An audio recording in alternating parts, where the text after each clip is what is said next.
tem muito a ver com oficina, mas assim, é inspirado nas ideias que a gente tocava durante a oficina, que o TCC acabou me dando a ideia de aplicar no mestrado na Alemanha. E aí, com o TCC, eu apliquei no mestrado na Alemanha e fui para lá, em 2009. E é aqui que eu vou parar um pouco para contar uma história que eu acho que tipo, é a história que é o motivo pelo qual eu decidi ir pretencioso para a palestra e é o motivo pelo qual eu acho massa vir falar aqui. Eu estava no avião, primeiro, imagina, né? Sei lá, idiotão, assim, viajando pela primeira vez para fora do país. Nunca tinha pego um voo longo e tal. A vida inteira numa mala de 32 quilos. E eu estava no avião, depois de tomar umas 3 cervejas já, meio alto e tal, né? Aí estava dormindo durante a noite. E do nada as luzes do avião acenderam. Pá! E aí, né, eu pensei, porque a pessoa normal pensaria, eu vou morrer, é agora que eu morro. E aí, tipo, deu um tumulto, tava rolando um barulho e tal. E aí veio o anúncio da aeromoça, assim, olha, tudo bem, tá tranquilo, a gente só precisa de algum médico que esteja a bordo que fale inglês e português. A gente tem uma pessoa passando mal e essa pessoa precisa se comunicar com a moça que está doente e com as aeromoças. Então, e foi assim, foi absurdo, sei lá, 6, 7 pessoas levantaram e foram correndo e tal, não sei o quê. E isso me fez ficar refletindo sobre tipo, aquele meu orgulhinho idiota, tá ligado? Eu tava super orgulhoso, nossa, tô indo pra Alemanha, estudar design, né? E aí eu pensei assim, cara, mas numa situação de emergência, nunca ninguém vai pedir um designer no voo. Nunca vai ser legal, assim, galera, a gente precisa escolher uma fonte, tem carro, agora, precisa pegar uma base. E aí eu fiquei refletindo sobre isso, sabe? Eu fiquei realmente refletindo. Tipo, é uma história ridícula, sabe? Mas enfim, me fez pensar muito na tipo, o que eu tô fazendo, sabe? Tipo, numa situação de crise, numa situação de emergência, tipo, pra que um designer é útil, sabe? Eu fiquei pensando nisso. E sem querer, sem que eu pensasse muito ativamente sobre isso, na verdade eu lembrei dessa história quando eu estava falando na palestra, sem que eu pensasse ativamente sobre isso, meio que governou minha trajetória durante o mestrado. Por quê? Eu entrei no mestrado em Digital Media, que é assim, super aberto. O que é Digital Media? Né? Você pode fazer o que você quiser. E na época, hoje não vai ser diferente, mas na época tinham projetos que você aplicava. E como eu mexia com design de música, design de som, etc., eu apliquei um projeto que envolvia ópera. Eu odeio ópera, mas era o que tinha. Aí eu fui pra lá. E aí no primeiro ano todo, tipo, cara, sei lá, inverno, menos 17, 5 horas de luz por dia. Eu tava, o que eu tô fazendo aqui, cara? Mexendo com ópera, sabe? Tipo, assistindo ensaio de ópera. Mas parando, não vou mais. O que eu tô fazendo aqui, cara? E aí, eu tava muito frustrado. Tipo, eu não sei o que eu tô fazendo. Aí eu me meti a aprender tudo que apareceu na frente. Então eu fui aprender Pure Data, não sei se vocês conhecem, tipo, é um programa open source para mexer com som. MaxMSP, que é parecido. Fui brincar de glitchart, fazendo com process, assim, tipo, fiz uns estudos com algoritmo de máquina. Vamos fazer o que aparecer pela frente. Aí beleza. Só que pelo final do mestrado, a gente acabou batendo de frente com a ideia que eu vou apresentar hoje, que é o Speculative e Critical Design. Para mostrar como eu cheguei nisso aí, então eu vou mostrar são 5 trabalhos que eu e a Luísa, que está aqui também desenvolvendo, na época do mestrado, que eu acho que dão tipo, a cama legal do que eu quero falar hoje de verdade na palestra. Eu vou ficar contando uma história. Então eu vou começar com esse projeto. Chama iShuffle, obviamente. Que eu não gosto muito dele, mas eu resolvi mostrar mesmo assim, porque eu acho assim, a execução dele é muito, muito ruim, eu acho. A documentação não é boa. Mas eu acho que tem ideias legais que meio que vocês vão entender como que elas se conectam com as outras depois. Na verdade, eu até estava lendo aqui, eu escrevi que é uma execução parca, mas acho que eu preciso de execução porca, porque é foda, sério. Então assim, é um videozinho, eu não vou botar o som porque não faz sentido, mas eu vou explicar rapidinho como que funciona. Então tem essa caixinha com esses 4 objetos, esses 4 objetos são MP3 players, e eles são conectados ao computador com processing. Cada um desses MP3 players eles tem uma vida própria, então eles executam funções que tipo, meio que trazem à tona certas características do como a gente escuta a música hoje. Então esse primeiro, tipo, ele toca a música fora de sincronia nos 2 fones, que aí obriga que você compartilhe o seu fone com outra pessoa.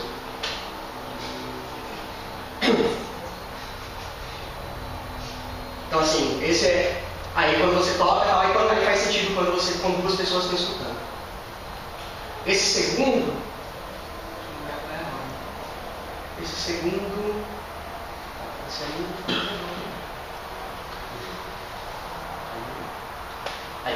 Esse segundo é essa ideia de que, tipo, esse comportamento de você ficar passando de música muito rápido e não escutar as músicas até o final. Então, quando você tenta passar de música, ele destrói a música que você está escutando. Então, aí, no som dá para escutar, é que o som também não é legal, então por isso que eu só estou mostrando aqui. Eu faria esse projeto completamente diferente hoje. Vocês vão entender por quê quando eu mostrar os próximos. Acho que já foi adiantando. Esse terceiro, ele... Quando você tenta mudar de música, ele toca um refrão de uma música do Day, no caso é Baby, do Justin Bieber. E o quarto objeto, ele não tem um botão, ele é um player que toca, mas se você se mexe só um pouquinho, ele para. Então aí você tem que ficar muito paradinho para que ele funcione. Tá. Beleza, esse é um projeto legal, eu acho a ideia legal, a execução nem tanto. O próximo chama Three Dresses. Como eu disse, a gente estava trabalhando com uma ópera. E essa ópera é Don Giovanni, do Mozart. É uma ópera chata pra caralho. É muito chata. E pior do que isso, a gente estava sacando, enquanto a gente analisava a história da ópera, que tem as 3 personagens femininas da ópera, elas são só alegoria. Elas não servem pra nada, elas são só objetos sexuais, e cada uma tem essas características clichê, tipo de, sei lá, de que a gente costuma dizer de mulher louca, tá ligado? E a gente ficou muito intrigado com isso e resolveu fazer de alguma maneira que essas 3 personagens, essas características dela ficassem tão na cara do ponto desconfortável para que você se perguntasse sobre o papel delas na história da obra. Então a gente fez 3 vestidos com tecido condutor e cada vestido tinha um alto-falante em algum lugar estratégico que ficava tocando as partes solo dessas personagens da obra. E aí, quando você encosta o ouvido, não tem nada. Por exemplo, esse aqui, se você acariciar as costas do vestido, aí você consegue escutar. Esse segundo, você tem que baixar o zíper para que o volume do som aumente. E esse terceiro, você tem que agachar e abraçar bem forte a cintura, porque o falante está aqui na barriga. A gente fez uma documentação em vídeo, tá? Depois você tá nos links lá, eu não vou mostrar porque sou eu atuando e é altamente constrangedor. Mas assim, a ideia é justamente trazer esse desconforto quando você tivesse que lidar com esses personagens. O próximo chama Jellyfish Hunters. A gente trabalhou numa disciplina lá que eles deram uma situação hipotética. Bremen fica no norte da Alemanha, Bremen é perto do mar. E é um mar feio pra caralho. E aí os professores deram pra gente a ideia de imaginar o que aconteceria se Bremen fosse inundada, completamente inundada, 3 vezes ao dia, assim, a ponto de ficar totalmente submersa e depois a água baixasse e as pessoas pudessem voltar a fazer o que eles estavam fazendo antes. Aí assim, isso não, no cenário, isso não é algo absurdo, as pessoas já estão habituadas com isso. Aí a ideia é que tipo de situações, que tipo de objetos, que tipo de coisas vão surgir numa situação como essa. Então a gente desenvolveu essas 2 armadilhas, não sei se dá pra ver, elas são de acrílico, a gente fez elas na laser cutter. E a ideia é o seguinte, a gente imaginou que por conta desse negócio da maré, os peixes iam sumir. Por conta de excesso de pesca, por conta de predadores naturais, etc. Isso aconteceu o quê? A população de água-viva ia aumentar drasticamente. E água-viva também são alimentos, são uma fonte de proteínas. Então a gente criou essas aí, que são armadilhas para pegar água-viva. Então você ataca na sua janela, e aí durante a maré as água-vivas ficam presas, quando a maré baixa você tira e come o seu jantar. Esse projeto foi minha tese de mestrado, chama The Shape of Life That Never Came. Eu desenvolvi 3 objetos que aumentavam a nossa relação com concertos, com shows de música hoje em dia. Então eu comecei a coletar histórias dos meus amigos que curtem show e tal, e desenvolvi objetos que exageram certas características que eu reparei no que eles falaram. Então esse primeiro, ele é um objeto placebo, ele é uma estrutura de madeira que você veste, e ele é muito pesado e muito desconfortável. A ideia é que, foi uma menina, quando ela era adolescente, ela foi no show do Smashing Pumpkins, e ela assistiu da primeira fila, e ela falou pra mim que ela lembra mais desse show, não é o som, e sim é o quanto ela ficou claustrofóbica no meio de toda a galera pulando. Só que ela falou pra mim que depois desse show, ela não sente mais tanto tesão de ir em shows, porque ela sente falta dessa experiência física. Então eu imaginei esse objeto para essa personagem que, ela não consegue mais ir em shows, e ela desenvolve esse objeto para ela tentar reproduzir essa sensação em casa. O segundo objeto é o mais simples de entender, para pessoas que são muito chatas e gostam de escutar só a banda e não as pessoas conversando ao lado. Então esse é um domo que ele concentra o som do palco nesse objeto, por conta de como o som viaja, tá? Ele é um objeto côncavo, e aí você escuta no estetoscópio, e aí você consegue botar ele na frente das pessoas e apontada para o palco você consegue escutar o som. E por último, esse é um objeto para pessoas baixinhas, que não conseguem assistir o show. E aí eu estava me ligando que tipo, a galera que é baixinha, tal, como eu, como a Luísa, a gente não liga às vezes de ir no show e assistir no telão. Então, tipo, foda-se, você vê o palco, você vê o telão. Então eu desenvolvi esse objeto, que ele é ele é tipo uma caixinha que você coloca um iPhone dentro, aí você suspende ele por esses balões de hélio, e aí por videoconferência você assiste o show do seu próprio ponto de vista, só que lá do alto. O próximo projeto, na verdade, é a tese de mestrado da Luísa, projeto muito mais dela do que o meu, mas a gente trabalhou no conceito dele juntos e tal. Esse projeto ele comenta nas relações interpessoais que são mediadas ou filtradas pelo uso de tecnologia.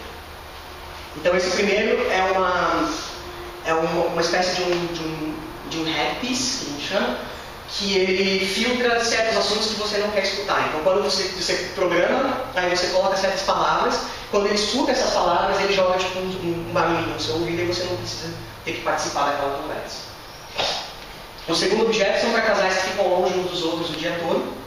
E aí quando eles chegam em casa, eles querem tipo, ter uma experiência um pouco mais pessoal, um pouco mais próxima, um pouco mais íntima, que não seja necessariamente sexo. Então, a Lu fez esse objeto, tipo, é para eles respirarem no mesmo ar. E esse último objeto é um objeto que evidencia certas características do seu rosto que você gosta e esconde as que você não gosta. Então você pode manipular ele no seu rosto para, sei lá, aumentar os seus olhos, ou diminuir a sua boca, ou o nariz, etc. Para que você tenha uma boa imagem de si mesmo. Então tá. Esses cinco projetos, enfim, esses projetos que eu mostrei, eles têm todos características em comum, que é o ponto que eu vou dar agora. Então assim, os objetos e suas funções não são o foco principal dos projetos. Os objetos eles questionam valores sociais e morais da contemporaneidade. Os objetos não resolvem os problemas, assim refletem sobre eles. Por último, nem sempre esses objetos existem. Vamos lá? Isso é o que eu vou falar hoje, que a gente vai fazer no workshop mais tarde, que a gente conhece como Speculative Critical Design. Ao invés de contar direto a história dele, eu vou mostrar exemplos de onde ele surgiu. Em 2002, uma dupla de designers britânicos